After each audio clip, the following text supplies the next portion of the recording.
Hello everyone, welcome to the class guys. कैसे हैं आप सभी? उम्मीद करता हूं सभी बच्चे बहुत अच्छे होंगे, अच्छे से पढ़ाई लिखाई कर रहे होंगे। आज इस वीडियो में आपके लिए लेकर के आए हैं, सबसे ज़्यादा कमेंट सेक्शन में डिमांड इसकी हुई, जो कि हमारा रे ऑप्टिक्स का पार्ट 2। और इस लेक्चर के बिना ये सेशन पूरा नहीं हो सकता था, बिकॉज ये पार्ट 2 जो है काफ़ी सारे बच्चों ने कहा मुझसे कि सर इसको लेकर के आओ, है ना। तो ये ज़रूर से आज हम आपको इसको फिनिश कराते हैं। और पिछले सेशन में हमने 30-35 क्वेश्चन कर लिए थे। अभी हम इस सेशन में भी 15-20 अच्छे अच्छे इंपॉर्टेंट क्वेश्चन करेंगे, सो दैट आपका ये जो चैप्टर है ये बढ़िया से फिनिश हो जाए। ठीक है, तो ज़्यादा बातें नहीं करेंगे, बस यही कहूँगा टेलीग्राम चैनल की लिंक आपको इस वीडियो के डिस्क्रिप्शन में दी जा रही है। तो आप वहाँ से इस PYQs के जो नोट्स होंगे वो कंप्लीट डाउनलोड कर लेना PDF।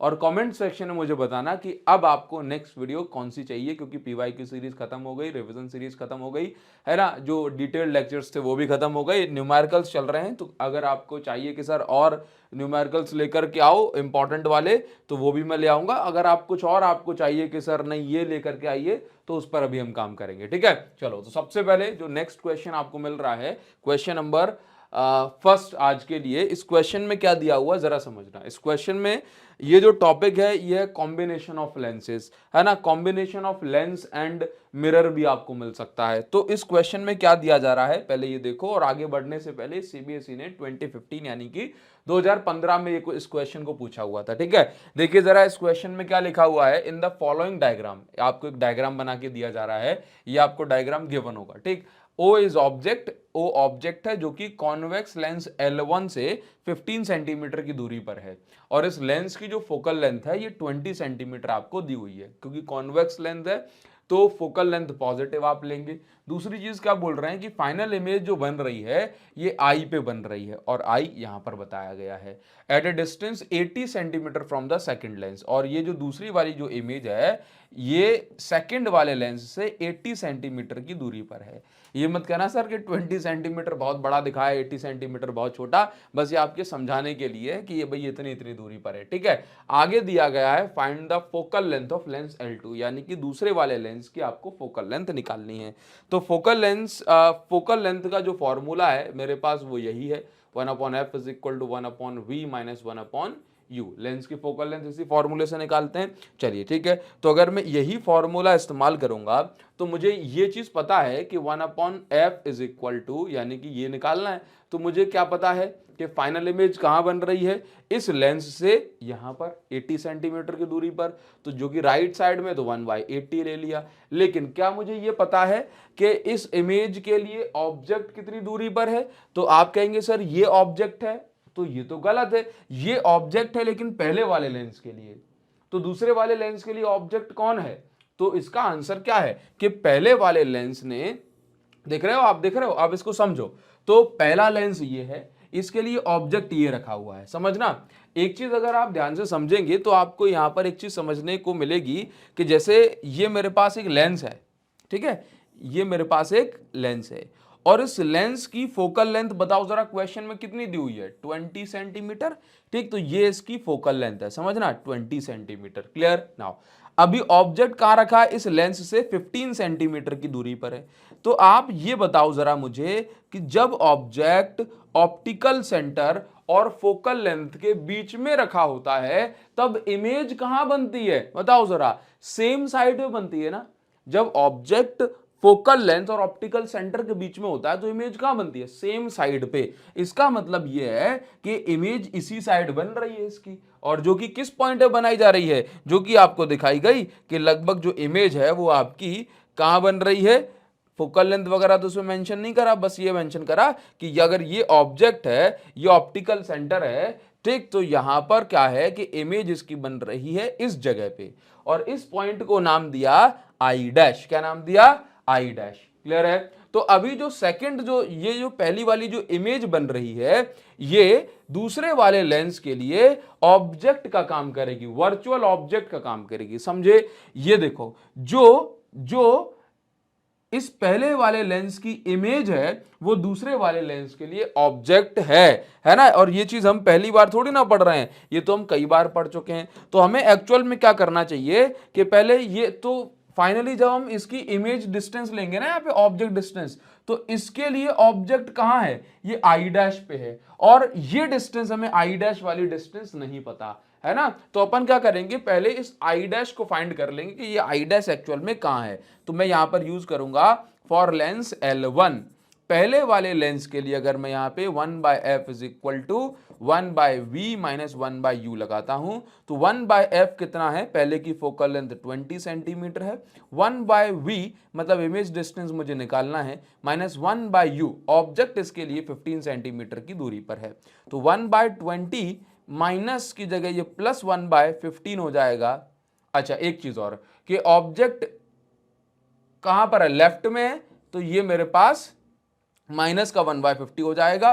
तो -15 और माइनस फॉर्मूले का ये प्लस बन गया, और यहां पर माइनस का 1/15 ये साइड आ गया। एलसीएम ले लेंगे, तो एलसीएम लेने के बाद जो हमारे पास बचेगा वो कुछ ये होगा कि यहां पर 300 एलसीएम आ गया, यहां पर ये 15 माइनस ये 20 हो जाएगा, इज इक्वल टू ये 1/v चल रहा है, माइनस का 5 अपॉन माइनस का 300 रहेगा, तो ये माइनस का 1/60 हो जाएगा। सॉल्व करने के बाद ये वैल्यू आएगी, v की वैल्यू आ गई माइनस का 60 सेंटीमीटर।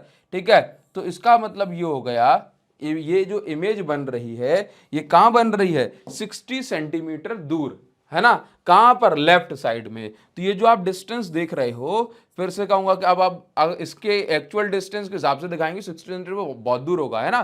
तो अपन को क्या दिखाया गया कि यहां पर ये कितनी इमेज बनी, 60 सेंटीमीटर, समझना कितनी, 60 सेंटीमीटर। क्लियर है। चलिए, तो अब इसके बाद आप यहां पर देख सकते हैं कि सेकंड वाले लेंस की जब हम बात करेंगे, फॉर सेकंड लेंस या फॉर लेंस L2, अभी हम लेंस L2 के लिए बात कर रहे हैं।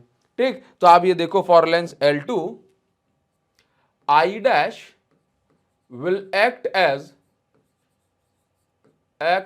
I dash कैसे एक्ट करेगा, एक वर्चुअल ऑब्जेक्ट की तरह, या सिंपल बोलूं I dash will act as object, I dash object की तरह एक्ट करेगा। तो अभी हम क्या करेंगे, फॉर्मूला यहां पे लगाएंगे। फॉर्मूले में क्या लिखना है अपन को, 1/f is equal to 1/v minus 1/u। तो यहां पर v की अगर हम बात करें, इमेज कहां बनेगी, इमेज तो बन रही यहां पर, ये लिख के दिया है, लेंस से राइट साइड है तो प्लस का 80 सेंटीमीटर ले लिया। ऑब्जेक्ट कहां है, ऑब्जेक्ट देखो, मतलब इसके लिए ऑब्जेक्ट तो आई है, तो ये 60 सेंटीमीटर और दोनों के बीच की डिस्टेंस 20 सेंटीमीटर, तो ये कितना बन गया, ये बन गया मेरे पास 80 सेंटीमीटर। लेकिन क्योंकि ये लेंस के लेफ्ट में है तो माइनस का 80 सेंटीमीटर। अभी अपन कैलकुलेशन करेंगे, तो हमें फोकल लेंथ निकालनी है सेकंड वाले लेंस की, तो 1/f is equal to 1/v minus 1/u। 1/f is equal to 1/f is equal to 1/v, तो 1/80 सेंटीमीटर माइनस 1/u प्लस का 80। ठीक, तो अभी ये कितना हो जाएगा, f इज इक्वल टू, ये मेरे पास हो जाएगा 80 एलसीएम आ जाएगा, ऊपर 1 + 1 तो 2/80, ये हो जाएगा मेरे पास, ये 1/f चल रहा है, ये हो जाएगा मेरे पास f is equal to 40 centimetre, और ये प्लस का बच रहा है। ठीक, तो ये दूसरे वाले की फोकल लेंथ हो जाएगी। ठीक, तो अपन लिख भी सकते हैं, this is focal length of lens L2, बस ये इसका जो है करेक्ट आंसर हो जाएगा। इस तरीके से आप इसको ये लॉजिक लगा करके आपको इसको सॉल्व करना है, आप इसका स्क्रीनशॉट ले सकते हैं। ठीक है, अभी हम आगे बढ़ जाएंगे और नेक्स्ट क्वेश्चन में पहुंचेंगे, देखते हैं जरा। तो नेक्स्ट क्वेश्चन में क्या दिया हुआ है, एक बार देखो, ये भी एकदम सिंपल क्वेश्चन है, और ये आपका सीबीएसई ने 2020 यानी कि 2020 में पूछा हुआ है। क्या पूछा है, स्क्रीन इज प्लेस्ड 80 सेंटीमीटर। देखो मैं आपको बता दूं कि इसमें एक एग्जैक्ट फॉर्मूला आपको लगाना है, अगर आप एग्जैक्ट फॉर्मूला नहीं लगाओगे तो फिर आपको ये बड़ा ही लेंदी सा मेथड इसका हो जाता है, जिस पे अपन जाएंगे तो फिर टाइम लगेगा अपन को, है ना। तो सिंपल आपको फॉर्मूला में वैल्यू पुट करनी और आंसर निकल के आ जाएगा। ठीक, देखते हैं क्या दिया जा रहा है, screen is placed 80 centimetre from an object. हाँ, the image of object on the screen is formed by convex lens between them at two different locations separated by 20 centimetre. देखो ये कहानी ये है कि ये मेरे पास एक स्क्रीन है, क्या है, ये मेरे पास एक स्क्रीन में बना देता हूं। ठीक है, तो ये मेरे पास एक स्क्रीन हो गई। ठीक, ये मेरे पास एक ऑब्जेक्ट हो गया, ये ऑब्जेक्ट हो गया। इन दोनों के बीच की टोटल डिस्टेंस कितनी है? टोटल डिस्टेंस है 80 सेंटीमीटर, जैसा कि क्वेश्चन में कहा जा रहा है ऑब्जेक्ट और इमेज के बीच, स्क्रीन के बीच की। अब स्क्रीन पर ऑब्वियस सी बात है इमेज बनने वाली है, ठीक। इन दोनों के बीच में रखा हुआ है एक लेंस। क्या रखा हुआ है? लेंस, ठीक। तो अब इन दोनों के बीच में लेंस रखा है, फाइनली जो इमेज बन रही है वो स्क्रीन पर बन रही है। लेट से ये लेंस रखा हुआ है अगर x डिस्टेंस पे, तो ये डिस्टेंस कितनी हो जाएगी? 80 माइनस एक्स। मान लो अब क्या है ना, इसी क्वेश्चन में ये भी कहा जा रहा है कि अगर इस लेंस को हम सेपरेट कर दें, इस लेंस की अगर हम पोजीशन बदल दें और इस लेंस को हम उठा के कहां रख दें, इस लेंस को अगर हम उठा के यहां रख दें, यहां पे इतना मान लो, ठीक है। मतलब जहां पे भी ये पहले रखा था उससे 20 सेंटीमीटर खिसका दो, यानी कि लेंस की पोजीशंस के बीच में कितनी जो है अंतर है? 20 सेंटीमीटर। तो ये डिस्टेंस कितनी हो जाएगी? x प्लस 20, और ये डिस्टेंस कितनी हो जाएगी?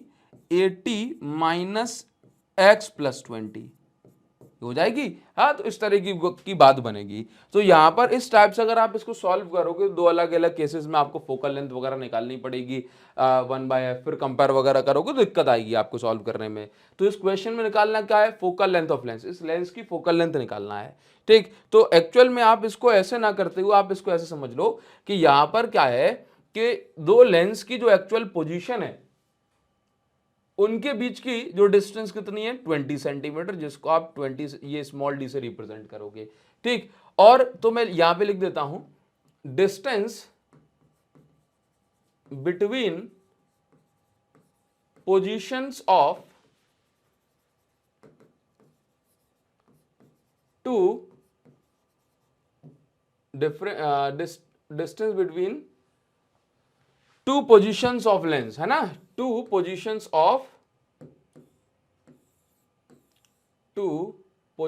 Of lens is small d is equal to 20 centimetre, ये लिख लेंगे, ठीक है, 20 सेंटीमीटर। इसके अलावा आपको क्या करना है? इसके अलावा आपको ये करना है कि जो स्क्रीन और ऑब्जेक्ट के बीच की डिस्टेंस है वो आप यहां पर लिखें, ठीक है। तो स्क्रीन और ऑब्जेक्ट के बीच की डिस्टेंस कितनी है? Distance between screen and object कितनी डिस्टेंस है? Capital D is equal to 80 centimetre, 80 centimetre. अब आपको फोकल लेंथ निकालनी है तो आप ये फॉर्मूला लगाओ, F is equal to capital D square minus d square upon 4d। ये फॉर्मूला लगाओ, इस फॉर्मूले से आपकी जो वैल्यू आएगी वही फोकल लेंथ होगी इस लेंस की, ठीक है। कैपिटल डी की वैल्यू क्या है? कैपिटल डी की वैल्यू 80 का स्क्वायर माइनस इसकी वैल्यू कितनी है? 20 का स्क्वायर। यहां पर कितना है? 4 इंटू 80, ठीक। सेंटीमीटर से सेंटीमीटर की वैल्यूज जो है कैंसिल हो जाएंगी, ठीक। तो यहां पर कितना? 6400 माइनस 400, तो ये 6000 बचेगा, अपॉन में कितना है? ये 320 बचेगा, ठीक है।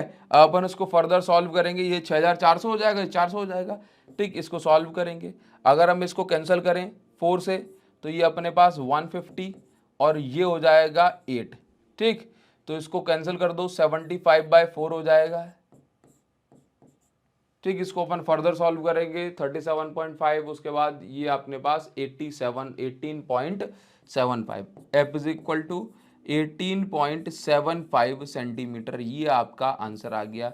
ये इसकी फोकल लेंथ होगी इस वाले लेंस की, ठीक है। एक्चुअल में एक लेंस जो है किसी पर्टिकुलर पॉइंट पर जो इमेज बना रहा है वो अगर हम लेंस को डिस्प्लेस कर दें तब भी दूसरे सेम डिस्टेंस पे जो है इमेज है वो फॉर्म हो सकती है, ठीक है। और ये जो फॉर्मूला है ये वही दोनों डिस्टेंस के हिसाब से फोकल लेंथ निकालने का काम करता है, ठीक है। आप इसका स्क्रीनशॉट ले सकते हैं, देन हम आगे बढ़ जाएंगे, ठीक। चलिए आगे बढ़ेंगे। अब देखो ये क्वेश्चन हमें दिया हुआ था, इसको मैंने ऑलरेडी आपको सॉल्व करके बताया है, लेकिन इस क्वेश्चन में क्या दिया है पहले मैं आपको अच्छे से इसको समझा देता हूं, ठीक है। तो सबसे पहले मैं इसको एकदम सेपरेट कर लेता हूं, इस क्वेश्चन को देखते हैं जरा।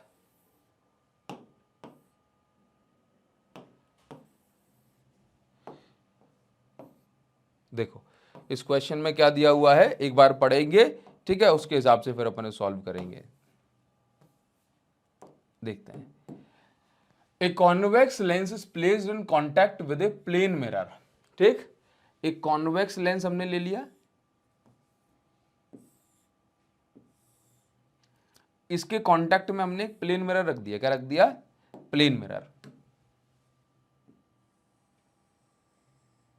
ये प्लेन मिरर रख दिया। ठीक, चलो प्लेन मिरर है तो इसकी एक सरफेस को हमने पॉलिश कर दिया, चलेगा। ठीक, इसके बाद क्या है? इसके बाद यहां लिखा हुआ है a point object at a distance of 20 centimetre on the axis of this combination has its image coinciding with itself। देखो क्या बताया जा रहा है कि जैसे इसकी कोई भी प्रिंसिपल एक्सिस होगी, ठीक है, प्रिंसिपल नहीं, इसकी कोई भी प्रिंसिपल एक्सिस होगी, ठीक, तो इसकी प्रिंसिपल एक्सिस पर 20 सेंटीमीटर की दूरी पर एक ऑब्जेक्ट रखा है, लेट से ये ऑब्जेक्ट रखा है, ठीक है। अब इस ऑब्जेक्ट से लाइट रे कैसे जाएंगी? कैसे भी जा सकती है, ठीक है। तो देखो अभी इस ऑब्जेक्ट से लाइट रे कैसे जाएंगी इसको आप समझें, लेकिन उससे जरूरी है कि यहां पर कहा गया कि जैसे इस ऑब्जेक्ट, जैसे जो ऑब्जेक्ट जहां रखा है उसी जगह पे इमेज बन रही है। तो आप ये चीज समझते हैं कि ये जो लाइट रे है, ये जो लाइट रे है, ये वापस इसी जगह पर आकर के मीट करनी चाहिए, तब जाकर के ही तो इस जगह पे इमेज बनेगी। इसका मतलब है जो पाथ लाइट रे ने जाते समय फॉलो करा था वही पाथ लाइट रे आते समय फॉलो करे, है ना। सर लौट के क्यों आएगी? क्योंकि यहां एक प्लेन मिरर लगा हुआ है, इसलिए लाइट को लौट के आना ही है। ठीक, अब जरा सोचो कि अगर लाइट किसी प्रकार से जाती ऐसे, समझना कि लाइट अगर जाती ऐसे, लाइट अगर गई ऐसे, समझो उसको, लाइट अगर ऐसे गई और जाने के बाद ये ऐसे बेंड हो गई। कैसे बेंड हो गई? मैं आपको समझाता हूं। लाइट अगर किसी कारण से अगर ये ऐसे जाती, ये ऐसे गई और जाने के बाद ये ऐसे बेंड हो गई, ठीक, तो ये क्या होता? ये लाइट फिर लौट के आती तो कैसे आती? नीचे की साइड लौट के आती। Angle of incidence is equal to angle of reflection, है ना। तो बस अब नीचे की साइड लौट के आती तो क्या वापस से इमेज यहां बन पाती? नहीं बन पाती। तो वही चीज तो कही जा रही है कि यहां पर इमेज बनने के लिए, वापस से यहां पर इमेज बनने के लिए लाइट का वापस यहां आना जरूरी है। क्लियर है? तो ये चीज आप समझे। अभी अब लाइट यहां पर लौट के कैसे आएगी? देखो अगर इस प्लेन मिरर पे लाइट किसी पर्टिकुलर एंगल पे जा रही है अदर देन नॉर्मल, तो क्या होगा? जितने एंगल पे लाइट गई थी उतने ही एंगल पे लाइट रिफ्लेक्ट करेगी, तो ये तो नीचे की साइड रिफ्लेक्ट कर जाएगी। एज इट इज, अब नीचे से गई तो लाइट ऊपर रिफ्लेक्ट कर जाएगी। सेम पाथ को फॉलो कब करेगी लाइट? सेम पाथ को फॉलो जब करेगी जब ये लाइट रे जाए और इस पर सीधे स्ट्राइक करे, सीधे, क्योंकि कोई भी लाइट रे सीधे स्ट्राइक करती है वो सीधे ही लौट जाती है। क्लियर है? तो ये लाइट सीधे जाएगी, ऐसे गई, कॉन्वेक्स लेंस ने इसको कन्वर्ज करने की कोशिश की, ये लाइट सीधी हो गई, और अब क्या होगा? ये लाइट वापस से इसी पाथ को फॉलो करते हुए, सीधी गई थी तो सीधे लौट के आ जाएगी, और सीधे लौट के आई तो वापस से वहीं पर ये कन्वर्ज हो जाएगी। तो आपको ये बताना है कि what is the focal length of this lens, कि इस लेंस की फोकल लेंथ क्या होगी। तो जरा समझो, कोई भी लाइट रे जो सीधे आ रही है किसी भी लेंस पे, ये जो कोई भी लाइट रे जो कॉन्वेक्स लेंस पे सीधे आती है, तो जो पैरेलल लाइट रे जो आती हैं प्रिंसिपल एक्सिस के, ये कहां पर मीट करती हैं? ये लाइट रे फोकस पे मीट करती हैं। इसका मतलब ये है कि यहां से ये पैरेलल लाइट रे जो आ रही हैं, ये दोनों लाइट रे जो पैरेलल आ रही हैं, टकराने के बाद ये जिस पॉइंट पे फोकस करेंगी उसी पॉइंट को हम क्या बोलेंगे? Focal length. तो यहां पर ऑब्जेक्ट है, यहां पर इमेज बन रही है, और यही जो है इसका फोकस कहलाएगा। ठीक है, तो हम ऐसा बोल सकते हैं कि भाई ये जो डिस्टेंस है 20 सेंटीमीटर, ये ऑब्जेक्ट डिस्टेंस भी है और यही फोकल लेंथ भी है। क्यों फोकल लेंथ? क्योंकि ये पैरेलल लाइट रे जिस पॉइंट पर आकर के मीट करती हैं वही फोकस कहलाता है। ठीक है, तो इसकी जो पीछे की कहानी अभी मैंने आपको समझाई, वही कहानी शब्दों में आपको यहां पर लिखी हुई मिल रही है। क्लियर है? उम्मीद करता हूं ये आपको समझ में आया होगा। और ये जो डायग्राम में जो मैंने गैप बताया हुआ है, ये गैप बस इसलिए ताकि आपको ये जो वेव्स हैं, सॉरी जो लाइट्स हैं, वो लाइट रे सही सही दिख पाए। क्लियर? बस ये जो यहां पर लिखा हुआ है पूरी कहानी है, आप इसको पढ़ सकते हैं। ठीक है, चलिए तो आप इसका स्क्रीनशॉट भी ले सकते हैं। अभी हम आगे बढ़ जाएंगे, नेक्स्ट क्वेश्चन में पहुंचेंगे। ठीक है, नेक्स्ट क्वेश्चन क्या दिया हुआ है इसको एक बार देख लेते हैं। यह क्वेश्चन भी 2014 में पूछा गया है। देखो, एक कॉन्वेक्स लेंस है जिसकी फोकल लेंथ है 20 सेंटीमीटर। एक कॉन्वेक्स लेंस है जिसकी फोकल लेंथ है 20 centimetre, is placed coaxially with a concave mirror of focal length 10 centimetre. देखिए, एक कॉन्वेक्स लेंस है, चलो मैं ये बना लेता हूं, एक कॉन्वेक्स लेंस है, ये मैंने बना लिया। इसकी फोकल लेंथ कितनी है 20 सेंटीमीटर। कॉन्वेक्स लेंस है तो ऑब्वियस सी बात है प्लस में लेंगे। इसके बाद क्या है, एक कॉन्केव मिरर भी है जिसकी फोकल लेंथ कितनी है 10 सेंटीमीटर, लेकिन ये उस लेंस से 50 सेंटीमीटर की दूरी पर रखा गया है। मतलब ये कुछ इस प्रकार से है, ऐसे इस प्रकार से कॉन्वेक्स लेंस रखा गया है। कितनी दूरी पर है 50 सेंटीमीटर की दूरी पर है। ठीक है, ये देखिए, तो अभी हम क्या करेंगे, ये इस तरीके से इसको हमने क्या बना दिया, कॉनकेव मिरर। कॉनकेव मिरर, शायद मैंने अभी कॉन्वेक्स लेंस बोल दिया हो, मुझे ध्यान आ रहा है ऐसा, तो ये क्या है, कॉनकेव मिरर जो है कहा जा रहा है इसको। तो कॉनकेव मिरर की फोकल लेंथ कितनी बताई गई, ये बताई गई 10 सेंटीमीटर। चलो मैं यहाँ पे 10 सेंटीमीटर दिखा देता हूँ। अब क्योंकि कॉनकेव है तो कॉनकेव चाहे मिरर हो चाहे लेंस हो, ये नेगेटिव फोकल लेंथ इसकी होती है। ठीक, आगे क्या कहा जा रहा है कि आगे कहा जा रहा है a beam of light coming parallel to the principal axis incident on convex lens. पहले हम इन दोनों के बीच में एक प्रिंसिपल एक्सिस बना लेते हैं। ठीक, तो ये प्रिंसिपल एक्सिस हो गई। कहा जा रहा है कि एक लाइट की पैरेलल बीम कॉन्वेक्स लेंस पर जाकर के स्ट्राइक करती है। ठीक है, find the position of final image formed by this combination. मतलब इस combination of lens and mirror से फाइनल इमेज कहां बनेगी ये आपको बतानी है। तो पहले तो आप मुझे ये बताओ कि ये लाइट रे कहां पर जाकर के मीट होंगी। पैरेलल लाइट आ रही है तो ऑब्वियस सी बात है ये इसके फोकस पे जाकर के मीट होंगी। कहां मीट होंगी, फोकस पे। किसके फोकस पे, इस लेंस के फोकस पे। इसका मतलब है कि ऑब्जेक्ट तो इन्फिनिटी पे था, लेकिन इमेज जो बन रही है, पहले जो इमेज बनी इसको हमने आई डैश नाम दिया। क्लियर है, ये कितनी दूरी पर बनी, ये बनी मेरे पास 20 सेंटीमीटर की डिस्टेंस पे। क्लियर है, ठीक है। इसके बाद क्या होगा, यहां पर बताया जा रहा है, इसका रे डायग्राम भी हमें बनाना है। तो ये 20 सेंटीमीटर है, तो ये डिस्टेंस कितनी बचेगी, ये डिस्टेंस बचेगी मेरे पास 50 सेंटीमीटर। कितनी बचेगी, 50 सेंटीमीटर, सॉरी 30 सेंटीमीटर, क्योंकि टोटल डिस्टेंस इन दोनों के बीच में कितनी बताई गई है, इन दोनों के बीच में जो टोटल डिस्टेंस बताई जा रही है ये बताई जा रही है 50 सेंटीमीटर। ठीक है, ध्यान से देखो। क्लियर नाउ, अब आपको इसकी फाइनल इमेज बनानी है। तो आप समझो कि ये जो है, ये जो पहले वाले के लिए जो इमेज है वो दूसरे वाले के लिए क्या है, ऑब्जेक्ट है। तो पहले हम एक बार एक चीज पता कर लेते हैं कि for concave mirror I dash will act as an object. I dash will act as an object. I dash object की तरह एक्ट करेगा। इसके बाद आपको ये समझना है कि F इज इक्वल टू क्या हो जाएगा, F इज इक्वल टू दिया हुआ, चलो मैं इमेज फाइंड कर लेता हूं कि कितनी दूरी पे इमेज बनेगी फाइनल। तो 1/f is equal to 1/v minus 1/u। गलत कर दिया, मिरर है तो प्लस लगाए, क्योंकि इतने टाइम से अपन माइनस में चल रहे थे, इसलिए ध्यान ना रह जाए आपको या गलती ना हो जाए, इसलिए मैंने आपको ध्यान दिलाया कि भाई प्लस लगाओ इसमें, है ना। तो 1/f is equal to 1/v plus 1/u।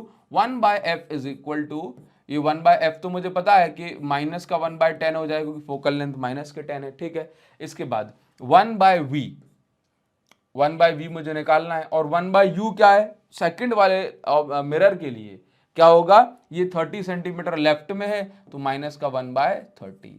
तो 1/v इज इक्वल टू ये हो जाएगा 1/30 प्लस का इस साइड आके और माइनस का ये 1/10।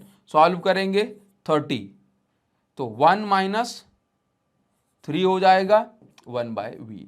तो ये जो वैल्यू आ जाएगी मेरे पास, ये आ जाएगी बी इज इक्वल टू, एक बार और चेक करें कहीं कोई गड़बड़ तो नहीं है, ठीक, तो ये वैल्यू आएगी मेरे पास, ठीक है, बिल्कुल सही चल रहा है, 30 है, ठीक है, ये इसकी फोकल लेंथ माइनस का 10 है, माइनस का 30, ठीक है, साइड आया, ठीक है, तो देखो, तो ये मेरे पास माइनस का 2/30 चलेगा, 1/v है, और v इज तो माइनस का 1/15 हो जाएगा, इज इक्वल टू 1/v, ठीक, तो v इज इक्वल टू जो हो जाएगा, ये हो जाएगा मेरे पास माइनस का 15 सेंटीमीटर।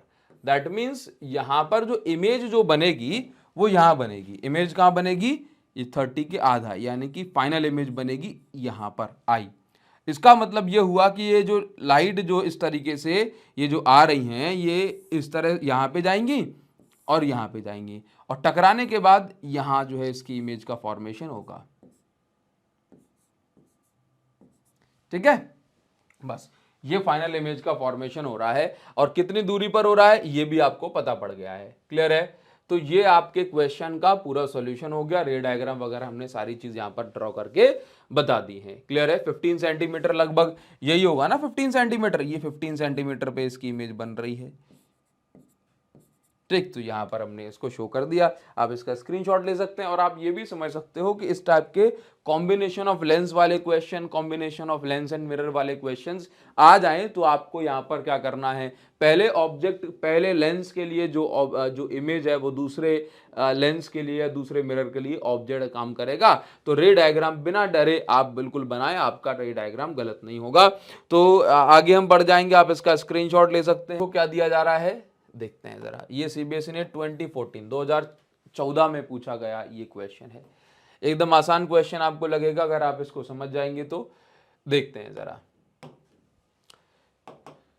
देखो इस क्वेश्चन में क्या दिया जा रहा है, एक बार पढ़ भी लेना तो ज्यादा क्लियर हो जाएगा कि एक लाइट की रे है, एक ट्रांसपेरेंट स्फीयर पे जाकर के जो है इंसिडेंट करती है, स्फीयर का सेंटर सी है, the ray emerges from the sphere parallel to the line, मतलब ये समझ रहे हो कि ये जो लाइट रे आप देख रहे हो, ये लाइट रे कुछ इस प्रकार से जा रही है, ये ऐसे ये गई, ठीक, एंगल जो बना वो कितना एंगल है, ये एंगल है आपका 60 डिग्री, और इसको मैं क्या बोलूंगा, एंगल ऑफ इंसिडेंस। बोला सर कैसे, angle of incidence, angle of normal तो जो है angle of incidence, angle of refraction या कोई भी एंगल तो हम नॉर्मल के साथ बताते हैं ना, हाँ, तो बिल्कुल सही बात है। ये मेरे पास एक स्फीयर है, और स्फीयर के सेंटर से पास होने वाली हर लाइट रे इसकी सरफेस पर नॉर्मल होती है, कैसे होती है, परपेंडिकुलर टू द सरफेस होती है, चाहे आप कैसे भी इसको ड्रॉ करें, है ना। तो ये लाइट रे कहां से पास हो रही है, इसके सेंटर से ही तो पास हो रही है, तो इस लाइट को ही हम, सॉरी, ये रे कहां से पास हो रही है, ए बी वाली लाइन, ये सेंटर से पास हो रही है, तो ये जो लाइन है ये नॉर्मल ही है, ठीक है, ये लाइट रे गई। अब ये लाइट रे सीधे जाती, लेकिन क्या हुआ, लेकिन ये लाइट बैंड हो जाएगी। अभी क्यों बैंड हो जाएगी सर, ये लाइट इसलिए बैंड होगी क्योंकि ये रेयरर से डेंसर मीडियम में अभी जा रही है, ठीक है, तो ये लाइट रे बैंड होगी, और बैंड होके ये कुछ ऐसी हो गई, ठीक, समझना, ये लाइट ऐसे बैंड हो गई। अब क्या कहा जा रहा है कि इस लाइट को जब ये इमर्ज करे, यानी कि जब ये बाहर निकले, तो ये लाइट पैरेलल हो जाएगी, parallel to what, parallel to principal axis, ठीक है। चलिए अभी आप समझना, ध्यान से देखो, ये लाइट क्या हो जाएगी, पैरेलल हो जाएगी प्रिंसिपल एक्सिस के। अच्छा, एक और चीज, अब यहां पर हमें एंगल वगैरह बताने के लिए क्या करना पड़ेगा, यहां पर एक नॉर्मल ड्रॉ करना पड़ेगा, एक नॉर्मल ड्रॉ करना पड़ेगा, और ये नॉर्मल हमेशा कहां से पास होगा, इसके सेंटर से, कहां से पास होगा, इसके सेंटर से, और सेंटर से पास होगा, ये देखो ये बना दिया, तो एंगल वगैरह भी सारी चीजें सेंटर से ही दिखाई जाएंगी, ठीक। अभी आप ये देखो, तो यहां पर आपको ये समझना है कि ये एंगल कितना है, 60 डिग्री, कितना है, 60 डिग्री, ठीक है। तो एंगल ऑफ रिफ्रैक्शन कितना होगा, ये एंगल कितना होगा, तो इस एंगल को पहले हमें कैलकुलेट करना पड़ेगा, क्योंकि अपने मन से तो नहीं पता कि लाइट कितनी बेंड होगी, तो इसके लिए हमें बताया गया है कि यहां पर जो रिफ्रैक्टिव इंडेक्स दिया गया मीडियम का, ये क्या दिया हुआ है, find the angle of refraction, हमें एंगल ऑफ रिफ्रैक्शन ही फाइंड करना है, ठीक है, ए का आपको angle of refraction find out करना है, ठीक है। अगर रिफ्रैक्टिव इंडेक्स जो है आपको √3 दिया हुआ है तो बहुत सिंपल सी बात है, स्नेल्स लॉ लगाओ, mu is equal to sine I upon sine R, mu is equal to sine I upon sine R. Refractive index की वैल्यू तो मुझे पता है √3 है, sine I, angle of incidence भी मुझे पता है साइन 60 डिग्री है। एंगल ऑफ रिफ्रैक्शन कितना है, तो साइन, एंगल ऑफ रिफ्रैक्शन कितना है देख के बताओ जरा, एंगल ऑफ रिफ्रैक्शन ये मुझे निकालना है। तो यहां पर देखो, तो √3 इज इक्वल टू √3/2 अपॉन में क्या हो जाएगा, साइन आर। √3 से √3 कट गया और साइन आर की वैल्यू जो हो जाएगी दैट विल बी, ध्यान से देखो, साइन आर जाएगा ऊपर और 2 आएगा नीचे, तो r is equal to sine inverse 1/2 और r इज इक्वल टू, बताओ साइन में 1/2 वैल्यू कितने डिग्री पे होती है, 30 डिग्री पे। तो ये जो है आपका ये आंसर हो जाएगा, क्या हो जाएगा, ये आंसर हो जाएगा। ठीक है, इस क्वेश्चन में क्या दिया जा रहा है, ये क्वेश्चन भी आपका लास्ट ईयर सीबीएसई ने सैंपल पेपर में पूछा हुआ था, तो इस बार इस टाइप के क्वेश्चन का आने के चांसेस बन जाते हैं बिल्कुल। क्वेश्चन में दिया जा रहा है कि एक मोनोक्रोमेटिक लाइट है जो कि एक इक्विलेटरल ग्लास प्रिज्म से पास हो रही है इस प्रकार से कि एंगल ऑफ इंसिडेंस जो है ये एंगल ऑफ इमरजेंस के बराबर है। और याद रखिए, जब भी angle of incidence angle of emergence के बराबर होता है तो ये केस मिनिमम डेविएशन वाली कंडीशन का होता है। कौन सा होता है, मिनिमम डेविएशन। ठीक है, मतलब जो लाइट है इंसिडेंट रे और इमरजेंट रे कम से कम डेविएट होती है। ठीक है, चलिए आगे हमें क्या बताया जा रहा है देख लेते हैं। क्या कहा गया हमसे कि एक ग्लास का प्रिज्म है, ये प्रिज्म कैसा है, इक्विलेटरल, जैसा कि क्वेश्चन में मेंशन करा गया। यहाँ पर जो एंगल ऑफ इंसिडेंस है ये एंगल ऑफ इमरजेंस के बराबर है। ये बात हमें समझ में आई। यहाँ पे ये नॉर्मल हमने ड्रॉ कर दिया, वैसे इसकी जरूरत नहीं पड़ेगी, लेकिन मेन चीज जो है काम की बात वो आप सुन लो। यहाँ पर जो काम की बात है वो आपको ये समझनी है। यहां पर कहा जा रहा है the angles is 3/4 times the angle of, ये देखो एंगल ऑफ डेविएशन। एक बार मैं यहां पर और फिर से पढ़ूंगा, क्या लिखा हुआ है, A ray of monochromatic light passes through an equilateral glass prism in such a way that angle of incidence is equal to angle of emergence and each of these angles, है ना, each of these angle मतलब ये दोनों angle की बात करी जा रही है। each of these angle is 3/4 times the angle of prism, मतलब ये दोनों एंगल क्या हैं, ये चाहे हम बात करें एंगल ऑफ इंसिडेंस की, चाहे हम बात करें एंगल ऑफ इमरजेंस की, ये दोनों ही एंगल जो है ये एंगल ऑफ डेविएशन के, किसके, एंगल ऑफ प्रिज्म के, एंगल ऑफ प्रिज्म के ये 3/4 टाइम्स है। आप सभी समझते हैं एंगल ऑफ प्रिज्म किससे कहते हैं, ये जो दोनों साइड्स कितने एंगल पर हैं इसको हम बोलते हैं एंगल ऑफ प्रिज्म। ठीक है, चलिए ये चीज आपको बताई हुई है। अब निकालना क्या है, determine the angle of deviation. Deviation angle आपको निकालना है, डेल्टा की वैल्यू, और रिफ्रैक्टिव इंडेक्स आपको निकालना है। क्लियर, तो रिलेशन जो होता है वी हैव डेल्टा, आप यहां पर देखो delta plus A is equal to I plus E होता है। ठीक, और यहां पर बताया गया है एज गिवन, जैसा कि बताया गया है कि आई और ई कैसे हैं, बराबर हैं।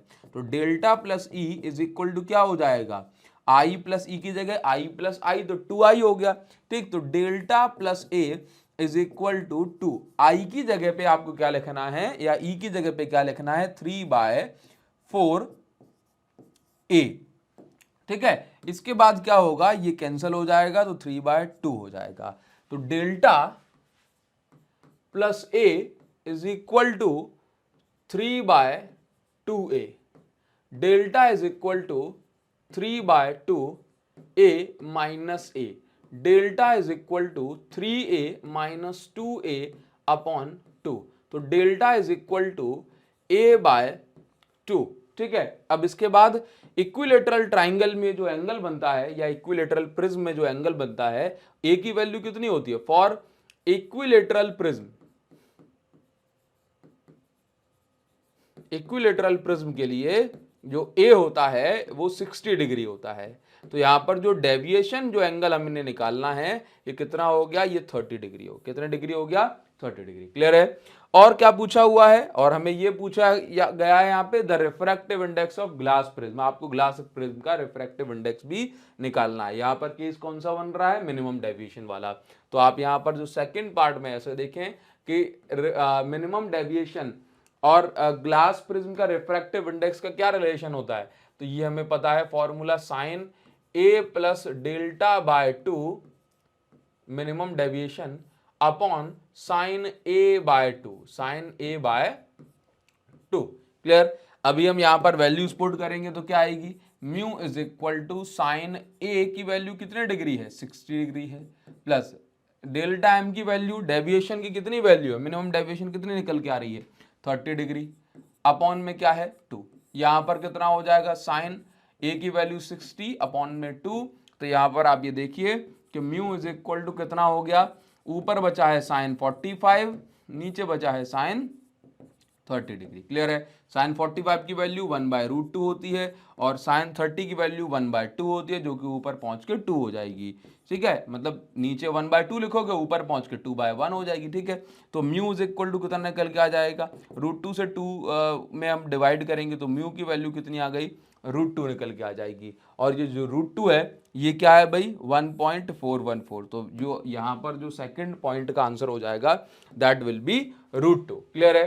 तो इस टाइप का क्वेश्चन आपसे refractive index of prism material जो है उस पर बेस्ड पूछ लिया जाए तो आप ये फॉर्मूले लगा करके आंसर निकालेंगे। ठीक है, चलिए आगे हम बढ़ेंगे।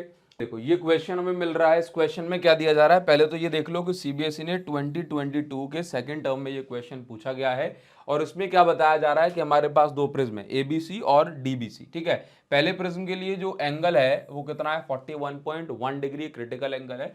दूसरे प्रिज्म के लिए जो क्रिटिकल एंगल है ये है 45 डिग्री। क्लियर, समझना, पहले प्रिज्म के लिए क्रिटिकल एंगल कितना 41 डिग्री, दूसरे के लिए क्रिटिकल एंगल कितना 45 डिग्री। इसका मतलब यह है कि अगर लाइट क्रिटिकल एंगल से ज्यादा एंगल पे इंसिडेंट होगी तो फिर क्या होगा, लाइट सेम मीडियम में ही लौट जाएगी, और अगर क्रिटिकल एंगल से एंगल छोटा हुआ तो मीडियम चेंज कर देगी, और अगर क्रिटिकल एंगल के बराबर एंगल हुआ तो वहां पर जो एंगल बनेगा रिफ्रैक्शन वाला वो 90 डिग्री बनेगा। ठीक है, तो आपको यहाँ पर क्या करना है, trace the path of light रे। ये लाइट रे इस तरीके से आ रही है, तो अब ये लाइट किस तरीके से इस कॉम्बिनेशन से पास होगी वो आपको बताना है। ठीक है, तो अगली स्लाइड पे मैं क्या कर रहा हूं, थोड़ा सा हमें बड़ा सा डायग्राम मिलेगा तो अच्छे से वर्क कर पाएंगे, तो सिर्फ अगली स्लाइड पे डायग्राम में ले लेता हूं। ठीक है, तो सबसे पहले देखो क्या हो रहा है कि ये लाइट इस तरीके से आई, ये तो 90 डिग्री है लेकिन ये 45 डिग्री दिखाया गया। क्लियर, तो ये लाइट आई, ये 45, ये अंदर की साइड 90, तो टोटल एंगल कितना हो गया, यहां पर भी कितना बनाना पड़ेगा 45। ठीक, तो ये यहां पर हमने नॉर्मल ड्रॉ करा, क्या है ये नॉर्मल, तो नॉर्मल और इंसिडेंट रे के साथ जो एंगल बन रहा है वो कितना है 45, क्योंकि 45 एंगल पे डिग्री पे आई तो 45 पे जाएगी लौट के। ठीक है, अभी समझिए, तो ये 45 पे ये आई, ठीक है, ये 45 पे आई तो ये 45 डिग्री पे ही लौट करके जाएगी, तो 45 डिग्री पर ही लौट करके ये गई। ठीक, ये 45 डिग्री पे लौट के गई। ठीक है, तो ये एंगल कितना हुआ 45 डिग्री, 45 डिग्री। ठीक, अब इसके बाद क्या है, इसके बाद यहां पर कुछ इस तरीके से बताया गया है कि अब देखो ये समझो कि ये लाइट रे, कोई भी लाइट रे जो किसी मीडियम पे परपेंडिकुलर जाएगी वो लाइट बेंड नहीं होती। जैसे अगर यहाँ पर रिफ्रैक्शन हो रहा है तो ये इसी मीडियम में वापस ये जाएगी, तो मतलब अब देखो यहाँ पे एंगल जो है, कोई भी लाइट रे जो परपेंडिकुलरली जाती है वो लाइट बेंड नहीं होती किसी मीडियम में। ठीक है, तो ये चीज बताई गई है। अब यहां पर ये समझ लो, तो ये एंगल ये कितना 90 डिग्री, तो ये तो आर पार आ गई लाइट रे। ठीक, क्योंकि इसको बेंड नहीं होना है। ये कितना 60 डिग्री। ठीक, अब ये कितना बचा, फिर ये बचा 30 डिग्री, लेकिन ये एंगल ऑफ इंसिडेंस नहीं है। एंगल ऑफ इंसिडेंस किसके साथ बताया जाता है, नॉर्मल के साथ। तो अगर मैं यहां पर एक नॉर्मल ड्रॉ करूंगा इस प्रकार से, तो ये टोटल एंगल 90, तो ये कितना बचा, ये बचा हमारे पास 60 डिग्री। मतलब ये लाइट रे 60 डिग्री पर इंसिडेंट हुई है, 60 डिग्री पर ये इंसिडेंट हुई है। इंसिडेंट एंगल कितना है 60 डिग्री। ठीक है, तो इसके लिए क्रिटिकल एंगल कितना 45 डिग्री।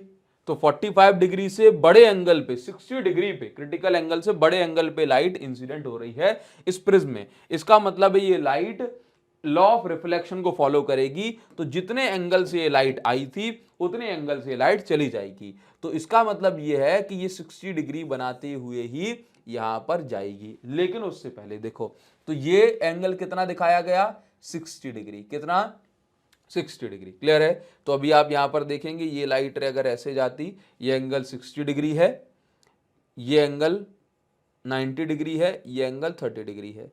ठीक है, तो अब आप ये देखो ये एंगल कितना होगा 90 डिग्री होगा। आप ये समझो एक्चुअल में क्या है कि ये, तो ये एक्चुअल में फाइनली क्या देखने को मिलेगा, ये लाइट 90 डिग्री पे यहां से जाएगी ना, तो ये लाइट क्या होगा, ये जो लाइट सरफेस पे परपेंडिकुलर होती है वो लाइट बैंड नहीं होती, लाइट क्या नहीं होती, वो बैंड। तो यहां पर ये क्या करेगी, लाइट वापस से ये एयर में चली जाएगी। तो इस तरीके का आपका रे डायग्राम यहां पर देखने को मिलेगा। ठीक है, उम्मीद करता हूं ये आपको समझ में आया होगा और रे डायग्राम आपका ये ऐसे क्लियर हो गया। तो यहाँ पे इसमें क्या दिया हुआ है कि एस्ट्रोनॉमिकल टेलीस्कोप है एक, और एक है सबसे पहले पूछ रहा है आपसे, एन एस्ट्रोनॉमिकल टेलीस्कोप में बी रिफ्रैक्टिंग टाइप और रिफ्लेक्टिंग टाइप। देखो आपसे कहा जा रहा है कि एस्ट्रोनॉमिकल टेलीस्कोप कैसा है, रिफ्रैक्टिंग या रिफ्लेक्टिंग है। तो पहली चीज, जो लेंस जिस में यूज हो रहे हैं ऑब्जेक्टिव और आईपीस दोनों में, तो वो कैसा टेलीस्कोप है, वो रिफ्रैक्टिंग है। ठीक है, जबकि रिफ्लेक्टिंग टेलीस्कोप में मिरर भी यूज होते हैं। क्लियर, तो यहां पर एस्ट्रोनॉमिकल टेलीस्कोप कैसा है, ये आपका रिफ्रैक्टिव टेलीस्कोप है। तो पहले आप लिख लेंगे एस्ट्रोनॉमिकल टेलीस्कोप इज ए, कैसा टेलीस्कोप है, रिफ्लेक्टिंग टेलीस्कोप है, रिफ्लेक्टिंग टेलीस्कोप है, सॉरी रिफ्रैक्टिंग टेलीस्कोप। ठीक, क्योंकि उसमें सिर्फ और सिर्फ लेंस का यूज होता है। ठीक, अच्छा, which of two produces image of better quality, justify your answer. ठीक है, तो पहली चीज आपने ये बता दी, इसके बाद आप ये बताएंगे कि भले ही एस्ट्रोनॉमिकल टेलीस्कोप रिफ्रैक्टिव है, लेकिन उससे अच्छी जो इमेज है वो रिफ्लेक्टिंग टेलीस्कोप प्रोड्यूस करते हैं ना। तो आप यहां पे लिखेंगे reflecting telescope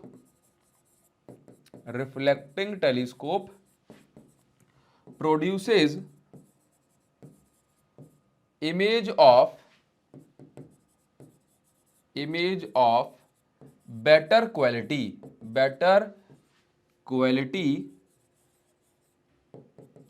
because their image is free from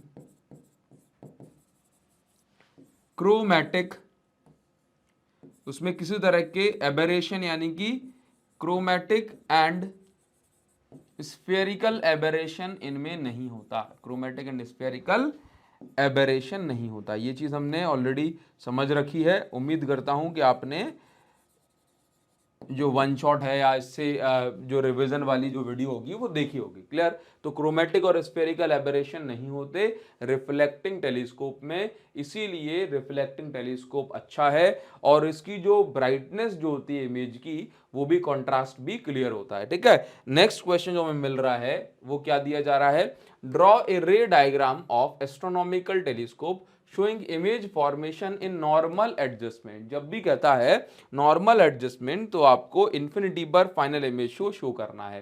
clear है, right its expression for magnifying power. Clear है, देखो तो आपको पहले तो रे डायग्राम बनाना है किसका, ये मेरे पास ऑप्टिकल इंस्ट्रूमेंट में एस्ट्रोनॉमिकल टेलीस्कोप है। सबसे पहले क्या होगा, ये लाइट रेज आएंगी, तो लाइट रेज इस प्रकार से लाइट रे आती हैं।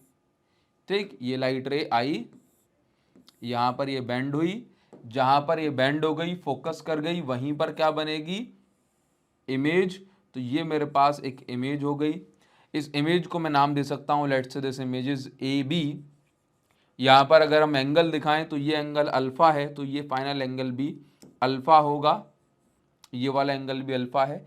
इसके बाद नॉर्मल एडजस्टमेंट का मतलब है कि जो इमेज है वो आपकी इंफिनिटी पे बनेगी। क्लियर है, इंफिनिटी पर। दूसरा वाला जो आईपीस है ये ऑब्जेक्टिव से छोटा होगा, ऑब्जेक्टिव से छोटा होगा। ठीक है, तो हमने माना कि अगर ये डिस्टेंस आपकी फोकस है, मतलब ये जो बन रही है ना, इसको आपने क्या बोला, यहां पर इसको आप ऑब्जेक्टिव का फोकस ही बोलोगे और यहां पर ऑब्जेक्टिव की इमेज भी बन रही है। क्लियर है, तो फाइनल इमेज इन्फिनिटी बने उसके लिए जरूरी क्या है कि ऑब्जेक्ट कहां रखा हो, इन्फिनिटी पे। तो इतनी ही डिस्टेंस पे हम क्या रखेंगे, ये हमारा फोकस हो जाएगा किसका, आई पीस का। तो इसको मैं नाम दिया एफ ई। ये लाइट रे ऐसे आई और ऐसे चली गई, एक लाइट रे और ऐसे आएगी, ऐसे चली जाएगी। तो फाइनली जो इमेज बनेगी that image will be on infinity. कहाँ बनेगी? इन्फिनिटी पे। क्लियर है? तो ये एंगल को आप यहाँ पर बीटा भी दिखा सकते हैं। ठीक, तो इन्फिनिटी पे जो इमेज बन रही है ये नॉर्मल एडजस्टमेंट को शो करती है। क्लियर है? रिप्रेजेंट करती है। और मैग्नीफाइंग पावर इन्फिनिटी के लिए जो होगी इसका फॉर्मूला होता है FO upon FE minus FO upon FE, ये इसका फॉर्मूला होता है। ओनली मैग्नीट्यूड चाहिए तो माइनस साइन को हटा देते हैं। क्लियर है? उम्मीद करूंगा ये आपको समझ में आया होगा। डेरिवेशन हम इसका ऑलरेडी कर चुके हैं, इस वीडियो में हम नहीं करेंगे। क्लियर है? देखिए नेक्स्ट क्वेश्चन हमें जो मिल रहा है, इस क्वेश्चन में क्या दिया हुआ है, ये 2017 में पूछा गया क्वेश्चन है कि यदि आप जैसे प्रिज्म है, अब प्रिज्म पर कोई वॉयलेट कलर की लाइट आई है, अब अगर आप वॉयलेट के बजाय रेड लाइट को यूज कर रहे हैं तो जो मिनिमम डेविएशन होगा वो इंक्रीज होगा कि डिक्रीज होगा, ये चीज आपको बतानी है। तो याद रखिए angle of minimum deviation depend करता है किस पे? रिफ्रैक्टिव इंडेक्स पे। और रेड लाइट जो है उसका रिफ्रैक्टिव इंडेक्स मिनिमम है, तो जो एंगल ऑफ डेविएशन होगा ये भी रेड लाइट के लिए कैसा होगा? मिनिमम। क्लियर है?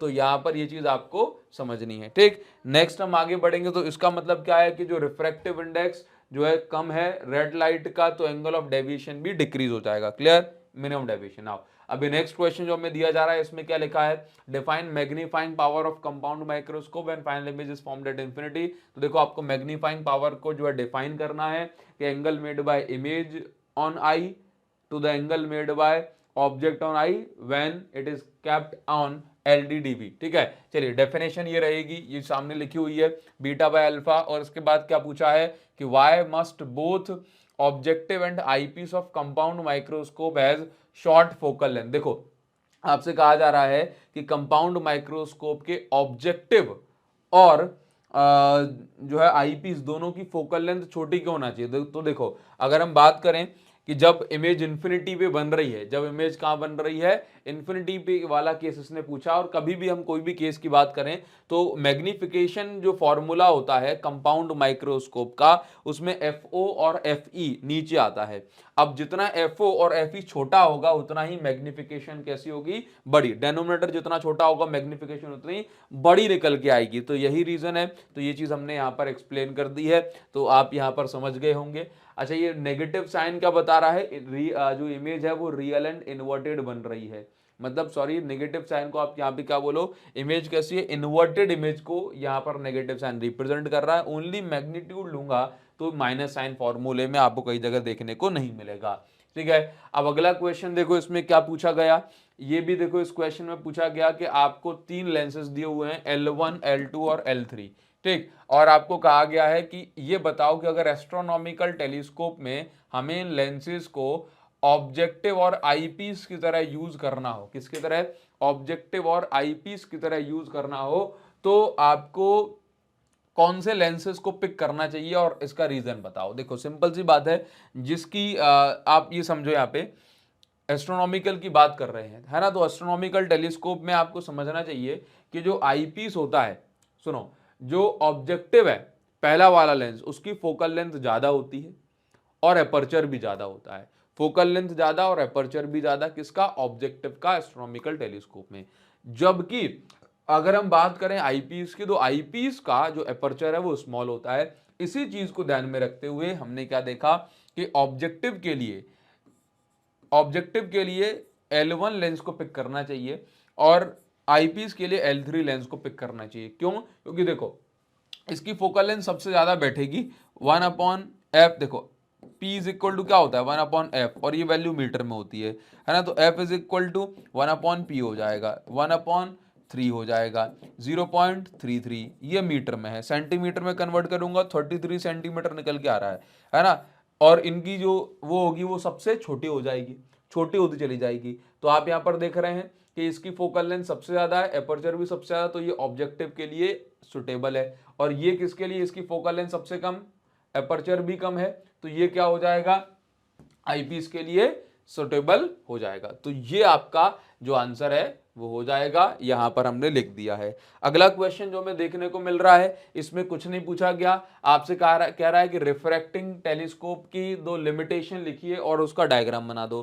तो रिफ्रैक्टिंग टेलीस्कोप क्या है? यही है एस्ट्रोनॉमिकल टेलीस्कोप। और इसकी 2 लिमिटेशन क्या है कि इसमें 2 टाइप के लॉसेस होते हैं, स्फेरिकल एबरेशन, क्रोमेटिक एबरेशन, और जो इंटेंसिटी होती है इमेज की वो भी उतनी क्लियर नहीं होती। क्लियर है? चलिए इसके बाद क्या है, draw a ray diagram shows the refraction of light, derive expression for refractive index of in terms of देखो तो ये डेरिवेशन हमने जो रिविजन वाली वीडियो उसमें भी कर रखा है, mu is equal to sine A plus delta by 2 upon sine A by 2। तो ये डेरिवेशन आपको अच्छे से कर लेना है, ठीक है। इसको हमने कई बार आपको करा दिया है रिविजन वाली वीडियो में भी और वन शॉट में भी, ठीक है।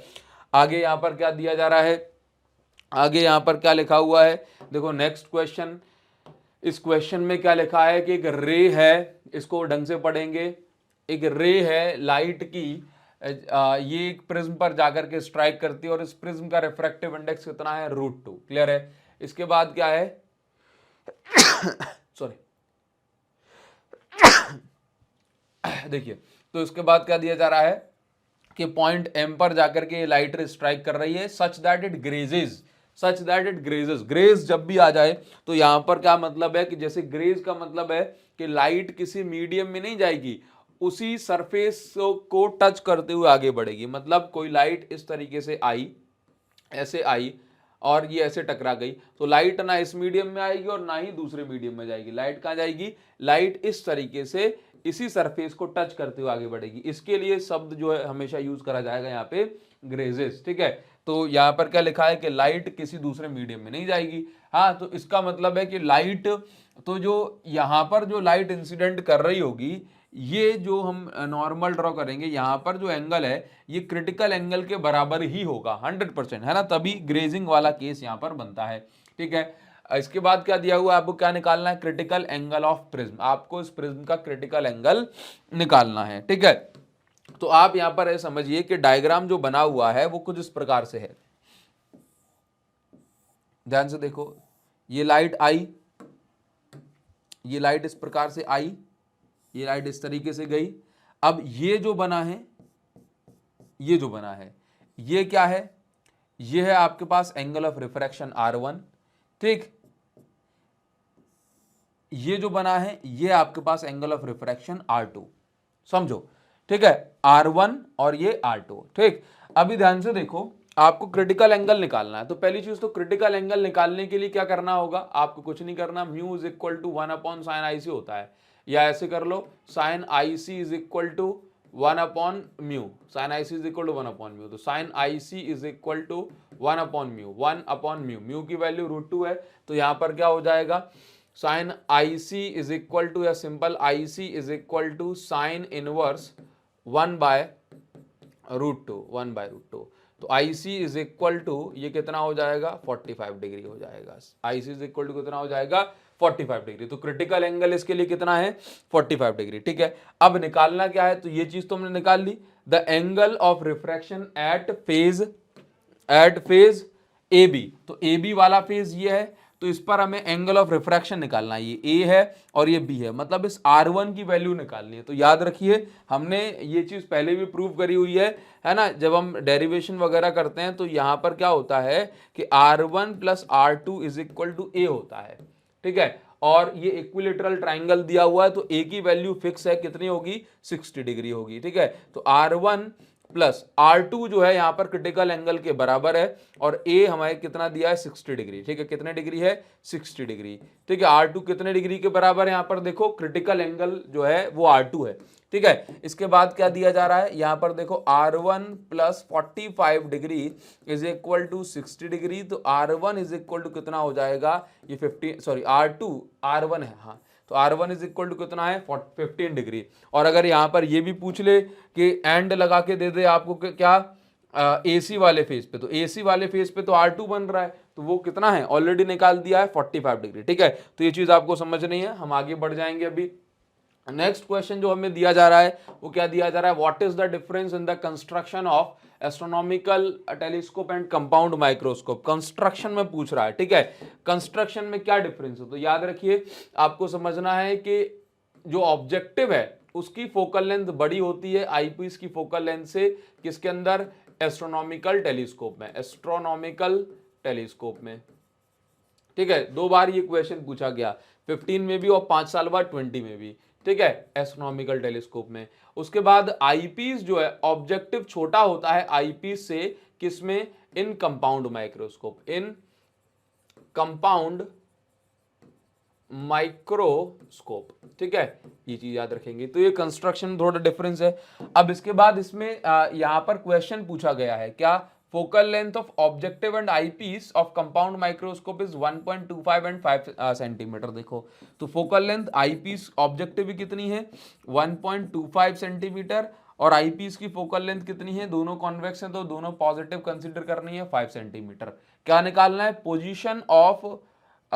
position of object relative to the objective in order to obtain position of object आपको निकालना है, position of object relative to the objective in order to obtain the angular magnification of 30 when the final image is formed at near point। तो यहां पर position of image होगी मेरे according position of image relative to objective. तो आप यहां पर position of image कर लो, क्वेश्चन में ये गड़बड़ी है, पोजीशन ऑफ इमेज कर लो, इमेज, ठीक है। तो आपको इमेज की पोजीशन निकालनी है, ये हमने अपने अकॉर्डिंग नहीं किया, ये एक्चुअल में क्वेश्चन में ही ऐसा था, बस यहां पर प्रिंट जो है ये गलत हो गया, ठीक। तो इमेज की पोजीशन आपको निकालनी है। अभी क्या करेंगे, अभी ऑब्जेक्टिव मिरर के रिस्पेक्ट में आपको इमेज की पोजीशन निकालनी है, ठीक है। तो कंपाउंड माइक्रोस्कोप में फॉर्मूला होता है कुछ इस प्रकार से, और देखो दिया क्या क्या है, यहां पर एंगुलर मैग्निफिकेशन दिया हुआ है 30, मतलब ये 30 दे दिया आपको। अब आपको निकालनी है वीओ की वैल्यू, और मैं सिर्फ मैग्नीट्यूड कंसीडर करूंगा। तो कंपाउंड माइक्रोस्कोप में फॉर्मूला होता है VO upon FO 1 plus D upon FE. अब देखो इस क्वेश्चन में नियर पॉइंट लिखा है ना, तो नियर पॉइंट लिख के दे दिया, इसका मतलब है कि आपको कैपिटल डी की वैल्यू दे दी गई है 25 सेंटीमीटर, ठीक है। तो m is equal to, m कितना दिया है 30 दिया हुआ है, इज इक्वल टू vo की वैल्यू हमें निकालना है क्योंकि position of image with respect to objective mirror, तो ये vo है, fo 1.25 हो गया, ठीक। 1 प्लस डी कितना है 25 है, FE कितना है 5 दिया हुआ है, तो ये कितना हो जाएगा, ये हो जाएगा मेरे पास 30 is equal to VO upon 1.25 into में क्या है, ये हो जाएगा 5, तो 5 और 1 ये 6 हो गया, ठीक है। ये यहां से कैंसिल होगा, तो ये 6 से कट जाएगा, तो ये बच जाएगा 6 पंजे 30, ठीक। और यहां पर ये हो जाएगा मेरे पास इंटू करने पे VO इज इक्वल टू हो जाएगा 6.25 सेंटीमीटर, ठीक है। तो VO is equal to 6.25 centimetre, ये इमेज डिस्टेंस आ रही है, ठीक है। ये क्या आ रही है, इमेज डिस्टेंस, किसकी, ऑब्जेक्टिव मिरर ने जो इमेज बनाई उसकी डिस्टेंस ही हमारे पास आ रही है, ठीक। और ये चीज हमारी चीज ये क्लियर हो गया, ये क्वेश्चन कंप्लीट, ठीक है। अभी हम आगे बढ़ेंगे और नेक्स्ट क्वेश्चन जो हमें दिया जा रहा है उसको एक बार देख लेते हैं। 2019 में ये पूछा गया क्वेश्चन है। इस क्वेश्चन में क्या दिया जा रहा है कि इक्विलेटरल ग्लास प्रिज्म है जिसका रिफ्रैक्टिव इंडेक्स कितना है 1.6, प्रिज्म का रिफ्रैक्टिव इंडेक्स 1.6 है। यहां पर हमें एंगल ऑफ मिनिमम डेविएशन को कैलकुलेट करना है, जबकि ये प्रिज्म जिस मीडियम में रखा है उसका रिफ्रैक्टिव इंडेक्स है 4√2/5, ठीक है। देखो तो कुछ ऐसा केस है, तो फॉर्मूला अब एंगल ऑफ मिनिमम डेविएशन निकालना है ना, तो mu is equal to sine a plus delta m by 2, ये लगाओ, अपॉन में क्या है साइन a बाय 2। याद रखिए अगर रिफ्रैक्टिव इंडेक्स सिर्फ प्रिज्म का दिया होता तो ये फॉर्मूला लगा लेते, लेकिन यहां पर क्या है, रिफ्रैक्टिव इंडेक्स दिया हुआ है प्रिज्म का और कहा है कि प्रिज्म इस मटेरियल में डूबा हुआ है, ठीक है। तो इस मीडियम का रिफ्रैक्टिव इंडेक्स, ठीक है। तो याद रखो मैं आपको बता दूं, जिस मीडियम में कोई भी चीज डूबी होती है उसको नीचे रखते हैं, ठीक। तो μ2 की वैल्यू 1.6 दी है, μ1 जिस मीडियम में डूबा हुआ है उसकी वैल्यू है 4√2/5, और 5 जंप करके कहां पहुंच जाएगा, ऊपर। साइन ए की वैल्यू कितनी 60, डेल एम हमें निकालना है, अपॉन में क्या है 2, अपॉन में साइन a/2 मतलब 60/2, कितना 60/2, तो 60/2, ठीक है। इसके बाद देखो, इसके बाद क्या दिया हुआ है, यहां पर लिखा हुआ है कि कैंसल वंसल करेंगे इसको तो कितना आ जाएगा, देख लेते हैं जरा।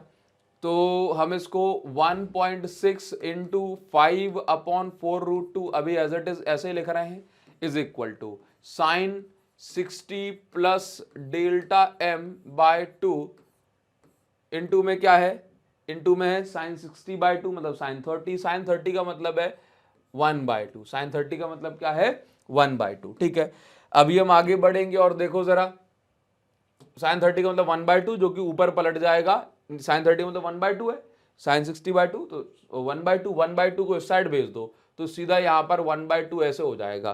ठीक, तो अब यहाँ पर क्या बच रहा है, यहाँ पर बच रहा है ऊपर 1.6 इंटू 5, नीचे बच रहा है 8 इंटू √2 इज इक्वल टू में क्या है साइन 60 प्लस डेल m/2। ये ब्रैकेट के अंदर थीटा का काम कर रहा है तो उसको हम भी सेपरेट नहीं कर सकते। ठीक, तो यहाँ पर क्या होगा, इससे कैंसिल करेंगे तो ये आ जाएगा मेरे पास ये 2 इंटू 5 अपॉन में √2। ठीक, इज इक्वल टू में साइन 60 प्लस डेल m/2। ठीक है, अभी आप यहाँ पर देखो 0.2 आएगा, ये 0.2। ठीक, तो ये 0.2 हो गया तो ऊपर बचा 1, 0.2 ऊपर बचा 1, 5 इंटू 2 ये हो जाएगा 0.2, 1/√2 is equal to sine 60 plus del m/2। Sine को इस साइड भेजा, साइन इनवर्स ये 1/√2 हो गया। ठीक है, इज इक्वल टू में साइन 60 प्लस डेल m/2। ठीक है, अब ये हो गया 45 डिग्री इज इक्वल टू में क्या है, साइन तो यहां से हटा दो, यहाँ पे क्या लिखा है 45 का इंटू अब 2 से हो जाएगा तो ये बन गया 90, यहाँ लिखा है 60 प्लस डेल्टा m। ठीक है, अभी क्या हो गया, ये बन गया 90 is equal to 60 plus delta m, 90 minus 60 is equal to delta m। तो डेल्टा m की वैल्यू कितनी हो गई, ये आ गई 30 डिग्री। तो इस प्रकार से आप इन क्वेश्चंस को सॉल्व कर सकते हैं। और देखो मैं आपको बताना चाहूंगा वेरिएशन तो क्वेश्चंस में होते ही रहेंगे, है ना, बस आपको उस टाइम पे आपका दिमाग काम करना चाहिए जिसके लिए हम ये प्रैक्टिस कर रहे हैं। ठीक, आगे हम बढ़ेंगे, नेक्स्ट क्वेश्चन देखो क्या दिया जा रहा है, एक बार इसको देखो। इस क्वेश्चन में क्या लिखा है, वैसे ये क्वेश्चन हम कर चुके हैं, ये वाला क्वेश्चन हमने कर लिया है इस टाइप में, और अगर नहीं किया तो हम इसको अभी एक बार देख लेते हैं। क्या लिखा गया है कि ray of light incident on face A B equilateral triangle, ठीक है, शो मिनिमम डेविएशन 30 डिग्री है। यहाँ पे calculate the speed of light through prism, speed of light निकालना है आपको प्रिज्म के थ्रू। ठीक है, देखो तो इसके लिए स्पीड ऑफ लाइट का फॉर्मूला तो हम जानते हैं क्या होता है, स्पीड ऑफ लाइट का फॉर्मूला क्या है, प्रिज्म में से तो जो भी स्पीड ऑफ लाइट है एयर के अंदर उसमें आप √2 का उसमें आप रिफ्रैक्टिव इंडेक्स का डिवाइड कर दो तो आपको लाइट की जो स्पीड है वो प्रिज्म में आपको मिल जाएगी। तो इसके लिए आपको रिफ्रैक्टिव इंडेक्स पता है क्या, क्या आपको रिफ्रैक्टिव इंडेक्स पता है, नहीं पता। तो अगर रिफ्रैक्टिव इंडेक्स नहीं पता तो हम कैलकुलेट करेंगे। ठीक, पार्ट ए को हम कैलकुलेट करेंगे, mu is equal to sine A plus delta m/2 upon sine a/2, ये कंडीशन है। म्यू इज इक्वल टू, ध्यान से देखो, साइन, ठीक, एंगल ऑफ मिनिमम डेविएशन कितना दिया है 30 डिग्री, तो ये देखो साइन ए की वैल्यू 60, ए की वैल्यू 60 कब होती है, इक्विलेटरल ट्राइंगल में। ठीक है, इक्विलेटरल ट्राइंगल, तो 60 प्लस 30 90 डिवाइड बाय, तो ये साइन 45 अपॉन में क्या है 60, तो ये हो गया साइन 30।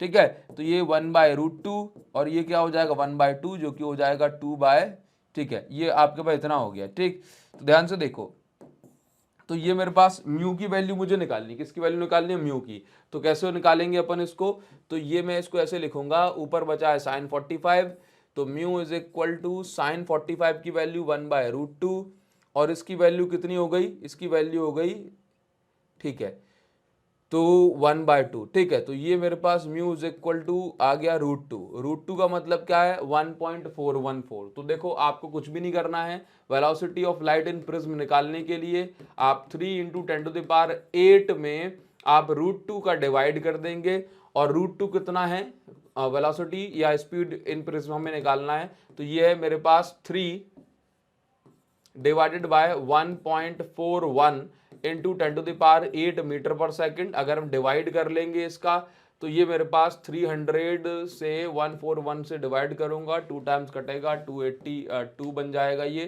ठीक है, यहाँ पे बचेगा 18, पॉइंट लगेगा, 0 आ गया, 2.1 के आसपास ये आएगा। तो स्पीड इन प्रिज्म जो हो जाएगी प्रिज्म में जो स्पीड हो जाएगी वो कितनी हो जाएगी 2.1 इंटू 10⁸ मीटर पर सेकेंड। ये बस उस प्रिज्म की बात कर रहे हैं जिसके लिए आपको गिवन डेटा ये दिया हुआ है, ठीक है। इसके बाद आपको यहां पर क्या बताना है, find the angle of incidence at the face A B so that emergent ray grazes along the phase AC। मतलब आपको दिया गया है कि आपको यहां पर एंगल ऑफ इंसिडेंस निकालना है। एंगल क्या निकालना है आपको, यहां पर क्या निकालना है, एंगल ऑफ इंसिडेंस निकालना है इस प्रकार से कि जो रे है, क्या है, रे, ये वाली रे क्या कर जाए, ग्रेज कर जाए। क्या कर जाए, ग्रेज, मतलब लाइन को टच करते हुए जाए। अब ये वाली लाइट रे ग्रेज कब करती है, जब यहां पर आने वाला एंगल क्रिटिकल एंगल के बराबर होता है ना। तो आप यहां पर लिख भी सकते हैं, फॉर ग्रेजिंग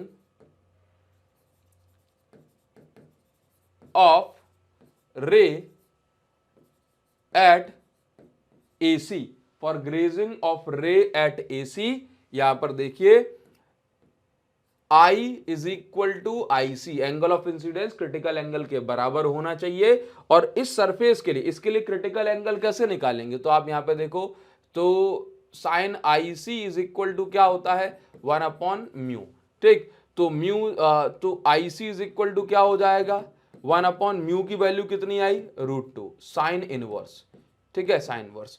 तो IC इज इक्वल टू कितना हो गया, 45 डिग्री, ठीक है। क्रिटिकल एंगल कितना, 45 डिग्री। अब क्रिटिकल एंगल की वैल्यू 45 डिग्री है, समझना। तो A इज इक्वल टू क्या होता है, R1 प्लस R2, और यहां पर IC जो है ये R2 के बराबर, मतलब जो रिफ्रैक्शन जो दूसरी वाली सरफेस पे हो रहा है ये किसके बराबर है, इसके। तो A is equal to R1 की वैल्यू, ये तो हमें निकालना है, फाइंड द एंगल ऑफ, इस बार एंगल ऑफ इंसिडेंस निकालना है। क्या निकालना है, एंगल ऑफ इंसिडेंस, ठीक है। तो वो अपन निकालेंगे, कोई दिक्कत नहीं है। पहले R1 की वैल्यू निकालो, R1 की वैल्यू, R2 की वैल्यू कितनी है, R2 की वैल्यू 45 डिग्री क्रिटिकल एंगल के बराबर, ये वैल्यू 60 डिग्री है। तो यहां पर कितना हो जाएगा, R1 की वैल्यू आ जाएगी मेरे पास 15 डिग्री, ठीक है। अब मुझे क्या निकालना है, I1 निकालना है, एंगल ऑफ इंसिडेंस। तो एंगल ऑफ इंसिडेंस के लिए फिर से लगा सकता हूं, mu is equal to sine I1 upon sine R1, बस ये लगा के म्यू की वैल्यू √2 है, ठीक। साइन R1 की वैल्यू मुझे पता है, ठीक है। तो यहां से अगर मुझे निकालना है म्यू इज इक्वल टू, या चलो साइन, तो ऐसा हो जाएगा, mu sine I1 is equal to mu into sine R1, बस इसको आप सॉल्व करेंगे तो आंसर आपको यहां पर मिल जाएगा। थोड़ा सा मैं इसको साइड में खिसका देता हूं, ठीक है। तो sine I1 is equal to, यहां से क्या बन जाएगा, म्यू इंटू साइन R1, बस ये आप करें इसको, ठीक है। इसको फर्दर सॉल्व करने के बाद क्या मिलेगा, sine I1 is equal to, mu की वैल्यू √2 है, और देखो जरा, और यहां पे ध्यान से समझो आप, I1, अब देखो साइन 30 की वैल्यू, साइन R1 कितना है, साइन 15 है, ठीक है, साइन 15 है, ठीक। तो sine I1 is equal to √2, sine 15 की वैल्यू क्या होगी, देखो जरा, साइन 0 होता है 0, साइन 30 होता है 1/2, मतलब 0.5,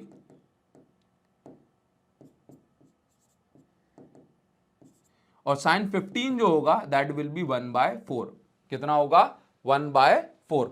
तो 1/4 मैं यहां पर लिख रहा हूं, 1/4, ठीक है। तो 1/4 को मैं और क्या लिख सकता हूं, देखिए जरा, तो साइन इनवर्स √2 अपॉन 1/4 को मैं 2 इंटू √2 लिख सकता हूं, ठीक है। 2 इंटू 2 तो 4 हो जाएगा। तो यहां पर √2 से √2 कैंसिल हो जाएगा, √2 से √2, तो साइन इनवर्स क्या बच रहा है, 1/2 √2, ये हो जाएगा। I1 is equal to sine inverse 1/2 √2, ठीक है। अब एक्चुअल में क्या होता है, 1/√2 का मतलब होता है 0.707, ठीक है। तो 0.707, तो अप्रॉक्स 0.71 के आसपास ही चला जाएगा। ठीक है, तो I1 is equal to sine inverse, ठीक, ये 0.771 अपॉन में बचेगा 2, 1/√2 की वैल्यू पुट कर दी। I1 is equal to sine inverse, ये मेरे पास बचेगा अप्रॉक्स 0.36 के आसपास, और I1 साइन इनवर्स 0.36 होगा आपका लगभग, ये मेरे पास मान लें तो 20-21 डिग्री के आसपास, 21 डिग्री जो है इसका करेक्ट आंसर हो जाएगा। ठीक, तो क्रिटिकल तो ये जो क्वेश्चन में जो पूछा गया था वो हमने यहाँ पर फाइंड आउट कर दिया है। उम्मीद करता हूँ आपको ये समझ में आया होगा, आप इसका प्रॉपर स्क्रीनशॉट ले सकते हैं। ठीक है, आगे बढ़ जाएंगे। तो इसमें क्या लिखा हुआ है कि स्मॉल टेलीस्कोप है जिसमें जो ऑब्जेक्टिव लेंस है उसकी फोकल लेंथ है 150 सेंटीमीटर और जो आईपीस है उसकी फोकल लेंथ है 5 सेंटीमीटर, मतलब आईपीस बहुत छोटा है। देखो यहाँ पर क्या दिया जा रहा है कि ऑब्जेक्टिव लेंस की फोकल लेंथ है 150 सेंटीमीटर, ठीक, और उसके बाद आईपीस की जो फोकल लेंथ है ये है मेरे पास 5 सेंटीमीटर। क्लियर है? अभी क्या है कि आपको मैग्नीफाइंग पावर निकालनी है टेलीस्कोप की for viewing distant object in normal adjustment. Normal adjustment मतलब रिलैक्स्ड आई में, या फिर कहूँ इन्फिनिटी पे जब इमेज बन रही होगी तब। तो यहाँ पे मैग्निफिकेशन आपको निकालनी है, और इस मैग्निफिकेशन का फॉर्मूला क्या हो जाएगा, m is equal to minus F O upon F E हो जाएगा। अगर मैं ओनली मैग्नीट्यूड ले रहा हूँ, ओनली मैग्नीट्यूड, तो यहाँ पर मैं इस तरीके से ओनली प्लस साइन कंसीडर करूंगा। तो एफ ओ की वैल्यू 150 है, एफ ई की वैल्यू 5 सेंटीमीटर है, तो मैग्निफिकेशन विल बी 30। कितनी हो जाएगी, 30 निकल के आएगी, यानी कि 30 गुना बड़ी इमेज बनेगी इस टेलीस्कोप से। इसके बाद जो नेक्स्ट क्वेश्चन, मतलब नेक्स्ट पार्ट हमें इसमें दिया गया 2015 में पूछा गया क्वेश्चन है, if this telescope is used to view 100 metre tall tower 3 kilometre away, what is the height of image of tower formed by objective lens। Objective lens के द्वारा जो इमेज बनेगी उसकी हाइट क्या होगी। तो किसकी इमेज बनानी है, 100 मीटर टॉल टावर है, 3 किलोमीटर दूर है ये, तो इसकी इमेज आपको बनानी है। तो फॉर्मूला लगाओ पहले, 1/FO is equal to 1/VO minus 1/UO। Clear है? देखो तो हम क्या सॉल्व करेंगे, 1/150 आएगा ये, is equal to 1/V0, V0 minus 1/U0। Object कितनी दूर है, 3000 मीटर, 3 किलोमीटर का मतलब क्या है, 3000 मीटर लेफ्ट में होगा, तो उसके लिए हमने माइनस 3000 कंसीडर किया। तो u की वैल्यू आपके पास मतलब ये इक्वेशन बन गई। तो 150 सेंटीमीटर है, तो मैं इसको 1.5 लिखूंगा, 1.5 माइनस ये 1/3000 हो जाएगा। ऑल्दो मैं इसको सॉल्व कर चुका हूँ, बट मैं आपको इसको थोड़ा सा फास्ट करके दिखाने के लिए यहाँ पर आपको बता दूं कि आप इसको सॉल्व कैसे कर सकते हो। देखो 1 डिवाइडेड बाय 1.5 करोगे तो 0.666, ये 6 इतना आ जाएगा, माइनस 1 डिवाइडेड बाय 3000 करोगे, क्योंकि मीटर में लिखना है, 1 डिवाइडेड बाय 3000, ठीक, तो ये कितना आ गया, 0.0003 इज इक्वल टू 1/V है। अगर आप इसको फर्दर सॉल्व करोगे तो 0.6663 आ जाएगा। ठीक है, ये है 1/V0, ये चल रहा है। अब V0 निकालने के लिए आप क्या करोगे, 1 में डिवाइड कर दोगे इसका, तो 1 डिवाइडेड बाय 0.6663, तो अगर आप इसको डिवाइड भी करोगे 0.6663 तो कितना निकल के आ रहा है, 1.500, मतलब ये जो डिस्टेंस है ये कितनी आ गई, 1.500 मीटर। मीटर में हमने कन्वर्ट कर लिया ना इसको, हाँ, क्योंकि देखो ये सेंटीमीटर में दिया था, ये 3 किलोमीटर में दिया था, तो हमने इसको मीटर में करा। अब अगर इसको मीटर में करा तो इसको भी फिर मीटर में ही करना पड़ा, तो ये मीटर में आंसर आ रहा है। और अगर हम इसको सेंटीमीटर में करेंगे तो ये 150 सेंटीमीटर ये हो जाएगा। ठीक है, अभी आपको क्या निकालना है, अभी हमें यहाँ पर निकालना है what is the height of image. अब हाइट ऑफ इमेज मतलब मैग्निफिकेशन का अगर मैं फॉर्मूला लगाता हूं तो आप इसको क्या ऐसे लिख सकते हैं, लेंस में HI/HO is equal to VO upon UO। Clear है, ये चीज है। तो अब आपको हाइट ऑफ इमेज निकालना है, तो HI is equal to VO upon UO into HO। तो VO कितना आया है, 150 सेंटीमीटर। ठीक है, UO कितना है, VO राइट में है, UO कितना है, ऑब्जेक्ट कितनी दूर है, 100 मीटर दूर है। ऑब्जेक्ट कितनी दूर है, telescope is used to be 100 metre, नहीं ये आप ठीक है, ऑब्जेक्ट है आपका 3000 मीटर दूर। ठीक है, लेफ्ट में जा रहा है ये। अच्छा, हाइट ऑफ ऑब्जेक्ट कितनी है, हाइट ऑफ ऑब्जेक्ट है मेरे पास ये VO पॉजिटिव UO लेफ्ट में, हाइट ऑफ ऑब्जेक्ट हो जाएगी मेरे पास 100 मीटर टॉल। सॉल्व करेंगे तो ये मेरे पास आज HI इज इक्वल टू आ जाएगी यहाँ पर 150/30। तो हाइट ऑफ इमेज जो बनेगी दैट विल बी 5 सेंटीमीटर और ये वैल्यू नेगेटिव दी हुई है। ठीक है, तो ये आपका करेक्ट आंसर हो जाएगा क्योंकि इन्वर्टेड इमेज बनाता है एस्ट्रोनॉमिकल टेलीस्कोप, तो ये हो जाएगा। ठीक, आगे बढ़ेंगे। देखिए नेक्स्ट क्वेश्चन जो हमें यहाँ पे मिल रहा है, इस क्वेश्चन में क्या दिया गया है, एक बार इसको देख लेते हैं। इस क्वेश्चन में दिया जा रहा है कि जाइंट यानी कि बहुत बड़ा रिफ्रैक्टिंग टेलीस्कोप है जिसका जो ऑब्जेक्टिव लेंस है इसकी फोकल लेंथ 1500 मीटर है। मतलब अगर मैं इसको सेंटीमीटर में कन्वर्ट करूंगा तो ये मेरे पास 1500 सेंटीमीटर हो जाएगा। 1 मीटर में 100 सेंटीमीटर होते हैं। अगला इसमें दिया जा रहा है कि आईपीस की जो फोकल लेंथ है FE ये 1 सेंटीमीटर है, तो ये 1 सेंटीमीटर। आगे पूछा गया एंगुलर मैग्निफिकेशन निकालनी है, तो ओनली मैं इसकी वैल्यू निकालूंगा तो FO/FE आ जाएगी। इसको सॉल्व करने के बाद 1500/1 will be M is equal to निकल के आ जाएगा 1500। 1500 ये हो जाएगी आपकी एंगुलर मैग्निफिकेशन। ठीक है, इसके बाद क्या दिया हुआ है, इसके बाद आपको बताया गया है कि यदि इस टेलीस्कोप से हम मून को देख रहे हैं, किसको देख रहे हैं, मून को हम देख रहे हैं, तो आपको बताना है कि इमेज का डायमीटर क्या होगा यदि what is the diameter of image of moon formed by objective lens। ठीक, the diameter of moon is 3.48 × 10⁶ and the radius of lunar orbit यानी कि जिस ऑर्बिट में मून घूम रहा है वो इतनी है। तो आपको यहाँ पर निकालनी है इमेज का की डायमीटर, है ना। तो आप यहाँ पर लिखें डायमीटर ऑफ इमेज का फॉर्मूला बन जाएगा, यहाँ पर देखो जब भी ऐसी कंडीशन बन जाए आप ये फॉर्मूला लगाओ, डायमीटर ऑफ इमेज का फॉर्मूला लगाओ, या लगाओ diameter of moon upon radius of orbit into FO। बस ये फॉर्मूला आप लगाएंगे, आपका काम हो जाएगा। तो ये जो डायमीटर ऑफ इमेज आपको निकालना है, डायमीटर ऑफ इमेज जो हमें निकालना है वो क्या होगा, मून का डायमीटर कितना दिया है 3.48 × 10⁶। ठीक है, और जो ल्यूनर ऑर्बिट की जो बात की गई है इसकी रेडियस हमें दी गई है 3.8 × 10⁸। FO की बात कर रहे हैं तो फोकल लेंथ इसकी 1500 है। इसको सॉल्व करने के बाद जो भी आएगा आंसर हो जाएगा आपका डायमीटर ऑफ इमेज। ठीक है, देखिए जरा, तो कितना निकल के आएगा 10⁸ से ये और ये कैंसिल हो गया।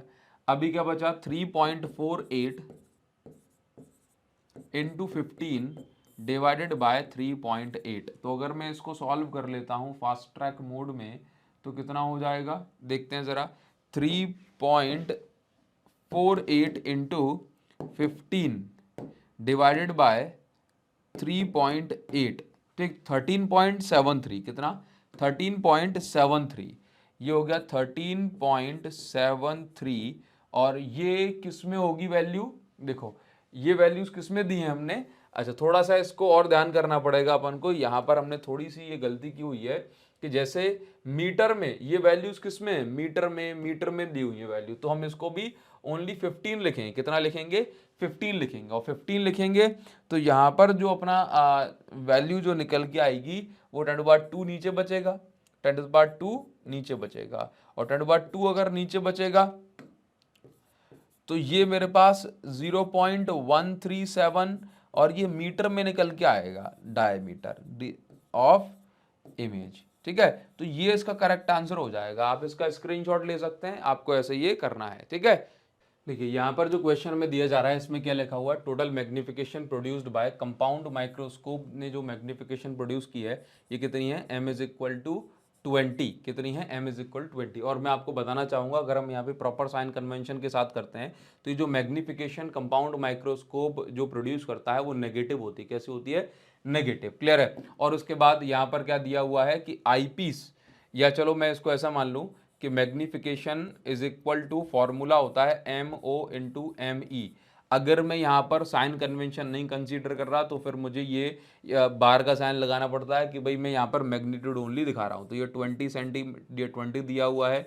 अगर मैं सिंपल एम ओ निकालूंगा इंटू एम ई की वैल्यू मुझे दी हुई है, यहाँ पर देखो magnification produced by I pieces 5, तो जो मैग्निफिकेशन का जो मैग्नीट्यूड निकल के आएगा ये कितना आ जाएगा 4।